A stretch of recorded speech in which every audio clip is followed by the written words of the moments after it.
الرحمن علم القرآن خلق الإنسان علمه البيان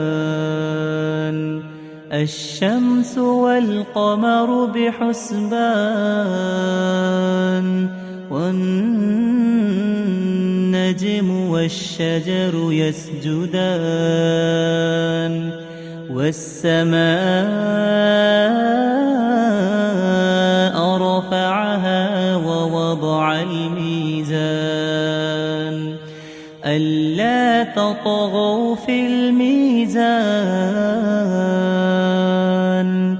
وأقيموا الوزن بالقسط ولا تخسروا الميزان